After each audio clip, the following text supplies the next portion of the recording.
राम राम, नमस्ते, जय हिंद साथियों। मैं पवन कुमार अपना हरियाणा धमाल यूट्यूब चैनल से। दर्शक साथियों, आज एक रोचक तथ्य आपके सामने लाने की कोशिश है और वो रोचक तथ्य होगा गांव की एक कहानी, गांव का इतिहास। जो एक नई शुरुआत हम करने जा रहे हैं, वो शुरुआत आज हमने की है महम 24 क्षेत्र के भैणी भैरव गाँव से। भैणी भैरव गाँव महम से 5 किलोमीटर की दूरी पर पश्चिम की दिशा में स्थित है। दर्शक साथियों, हम भैणी भैरव गांव की चौपाल के अंदर बैठे हैं और एक वो दृश्य जो हमारे बुजुर्गों के समय में पहले होता था कि चौपालों के अंदर बैठना और गप्पे लड़ाना या फिर ताश खेलना, अपनी अपनी सुख दुख की बातें शेयर करना, आपस में बांटना, वही एक बार फिर चीज़ देखने को मिलेगी आपको भैणी भैरव गांव की चौपाल के अंदर। आइए आपको दिखाता हूं। यहाँ पर बुजुर्ग बैठे हुए हैं। ये चौपाल के अंदर इतनी शानदार व्यवस्था है कि आजकल जो बैठकों का दौर जो समाप्त हो गया था, सुख दुख की कहानियाँ बांटने का जो दौर समाप्त हो गया था, वो दौर एक बार फिर हमारे इन बुजुर्गों के द्वारा वापस लौटता हुआ हमें दिखाई दे रहा है। और बात होगी आज भैणी भैरव गाँव के इतिहास की कि भैणी भैरव गांव कब बसा, भैणी भैरव को चेला वाली भैणी क्यों कहा जाता है। तो हमारे साथ में काफ़ी संख्या में यहाँ पर बुजुर्ग मौजूद हैं। गर्मी का मौसम है और शानदार पंखे की व्यवस्था भी और तख्त भी लगे हुए, गद्दे भी डले हुए हैं। तो बुजुर्ग बड़े आराम से यहाँ पर बैठे हैं। तो बात करते हैं, हमारे साथ में जिला पार्षद हैं भाई साहब, यहीं से इसी गाँव से ही हैं, अमित रांगी। उनसे बात करते हैं। अमित भाई राम राम, खड़े हो जाओ। अमित भाई राम राम। भाई साहब, कैसे हो भाई साहब? जमा ठीक ठाक, आप बताओ, आपके दर्शकों ने भी राम राम। बहुत बढ़िया भाई। अमित भाई, हमने एक शुरुआत करी है कहानी एक गांव की। तो गांव का जो इतिहास जो रोचक है शायद इस गांव का इतिहास कि भैणी भैरव गांव को कब आबाद किया गया और कैसे आबाद हुआ, और इस भैणी भैरव गांव का नाम जो भैणी भैरव रखा गया वो क्यों रखा गया? ये बुजुर्ग बैठे, लगातार इन बुजुर्गों से जानकारी लेता हुआ मैं अड़ तक पहुँचा हूँ और भी बहुत घनी जानकारी जुटाई। नून आस पास के गाँव गुआंडा तक भी जानकारी जुटाई, क्योंकि मैंने भी थोड़ा इन चीज़ों में ज्ञान आवा है, मज़ा आवा है कि मैं बताऊँ किसी तक ये चीज़ हमारे गाँव के बारे में, भाई यो गाँव ईसा है। तो लगभग गाँव भैणी भैरव 400 साल पहले बसाड़ है, 400 साढ़े 400 साल पहले। और सबसे पहले इस गाँव में धानक समाज के लोग बसा करते। धानक समाज के लोग आड़ा अपना काम खेती बाड़ी भी करा करते और भी काम धंधे करा करते, लेकिन उपजाऊ जमीन उस टाइम पर, पुराने टाइम पर बहुत कम थिया। तो लकड़िया का हल्का फुल्का व्यापार कर लिया करते। दिल्ली का हालांकि नज़दीक है, दिल्ली में पूछा धंधे ईंधन कुछ भी आड़त हैं।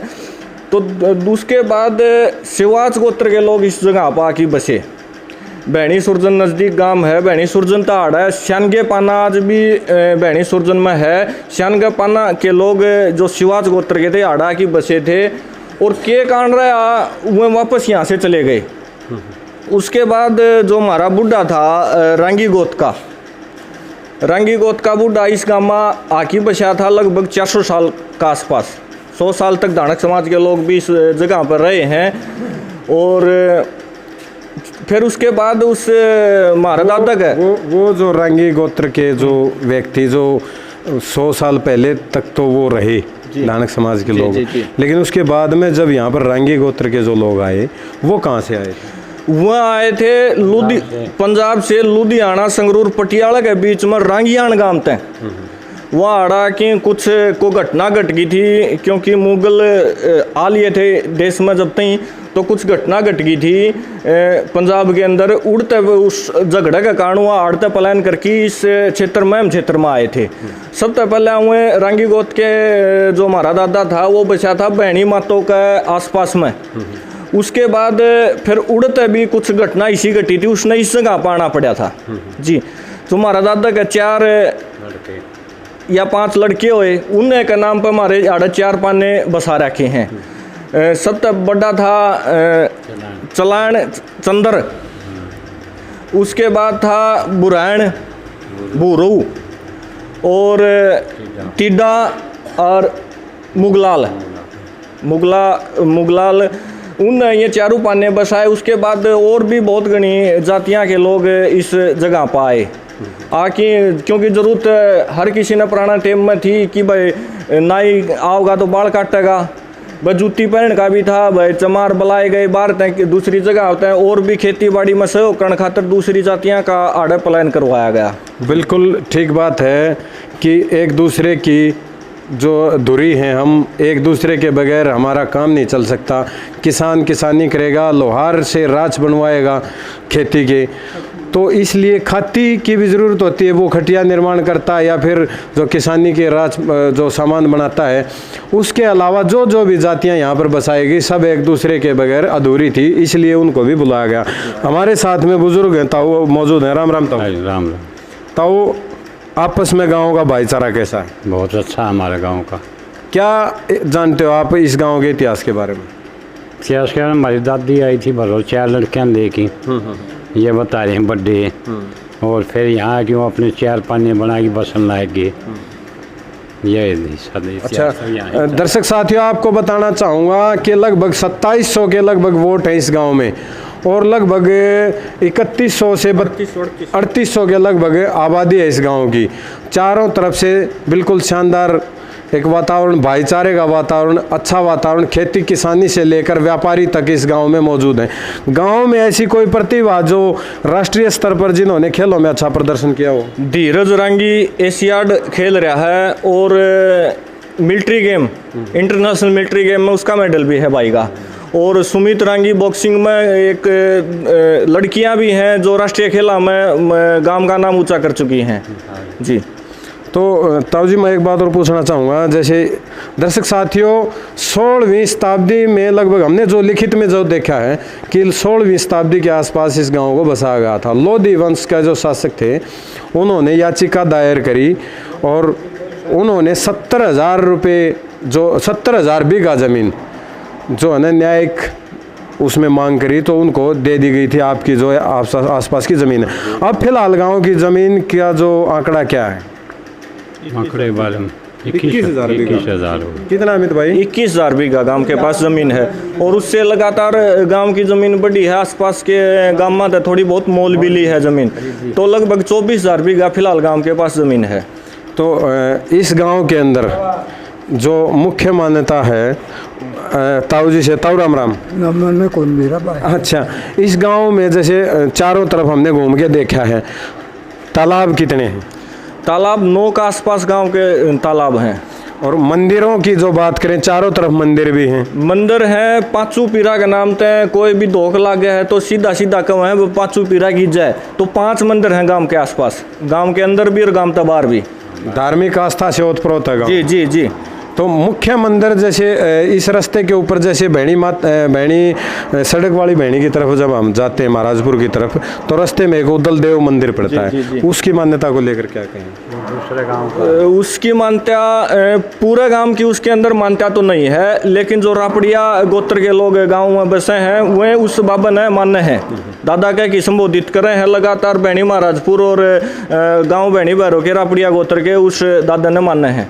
तो अमित भाई, जैसे सेना में कोई अधिकारी, HCS, IS, IPS यहाँ से? गांव में एक है ब्रह्मजीत रांगी, IS अधिकारी है, प्रमोट IS अधिकारी है, धूप सिंह का लड़का।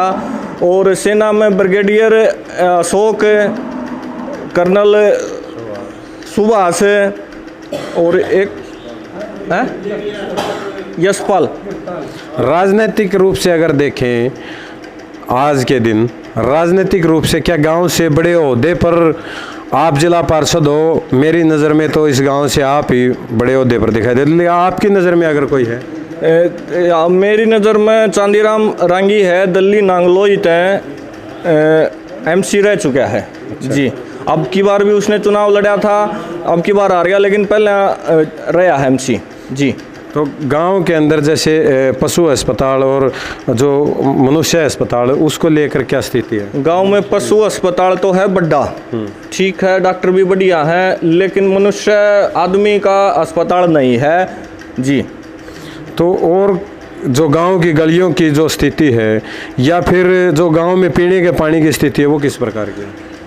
गांव में गलियों की स्थिति पल्ल्या था गांव जमा शांत, पानी की भी आड़क कमी थी पल्ल्याएं। आज तक सदियों तक इस गांव में पानी की कमी रही है, लेकिन जो जिस तरह जमीन का ऊपरला पानी बह है वैसे जमीन का निचला पानी भी वो जोग्राफिकल हिसाब है। तो इस गांव में फिलहाल आ गया चौवा के कारण गांव तक पानी की निकासी नहीं हो रही और गांव में लगातार गंदगी फैल रही है, मच्छरा की संख्या भी, बीमारियां की संख्या भी बहुत ज़्यादा हो रही है। तो अमित भाई, गांव में जैसे गांव की तरफ एक साइड हम देखते हैं कि बालू रेत का एरिया है, तो दूसरी साइड जो अपनी काली मिट्टी होती है, दोमट मिट्टी होती है, उस तरह की मिट्टी है। तो किस प्रकार की मुख्य खेती यहाँ पर होती है? मुख्य खेती पहला तो सारा डाल की मोटे अनाज उगाया जाया कर दे इस गांव में, लेकिन ये फिलहाल में खेती 2 या 3 बच गई।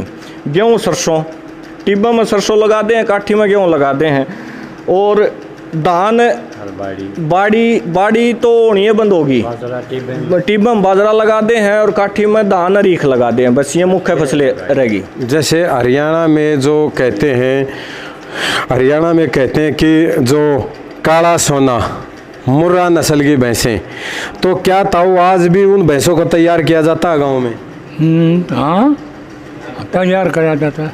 अच्छा, तो गाँव में जोटा भी है, गाँव में भैंस भी है, सारी तैयार होती है। कोई गांव में अच्छा व्यापारी हुआ हो जिसने यहाँ अब तक फसलों की खरीद फरोख्त का अच्छा कार्य किया हो, जो अब भी हो? व्यापारी तो हैं, सारा काम कर रहे हैं, लेकिन कोई ऐसा नहीं हुआ। एक बात और मैं आपको बताना चाहूँगा दर्शक साथियों, सालों पहले ये गांव एक त्रासदी झेल चुका है। वो त्रासदी क्या थी, मैं आपसे पूछना चाहूँगा। यहाँ से एक व्यापारी पलायन कर गया था काफ़ी रुपए लेकर, क्या ये सच है? बढ़िया वो तो गया।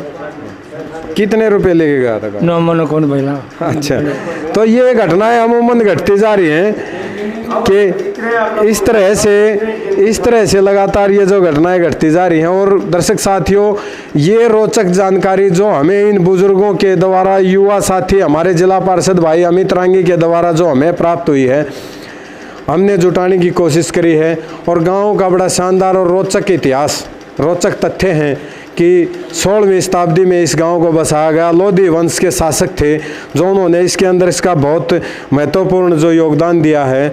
और यहाँ पर जो भैरव नाम की जो लड़की, जिसके नाम से इस तरह की जो बातें हैं, कि उसी ने अपने इस गांव को बसाया। अब इतिहास के अंदर जानकारी पुख्ता इतनी ही हमें मिली है यहाँ के बुज़ुर्गों के द्वारा। अगर आपके पास कोई जानकारी है तो आप कमेंट बॉक्स में ज़रूर बताएं और वीडियो को शेयर करें। धन्यवाद। जय हिंद, जय भारत।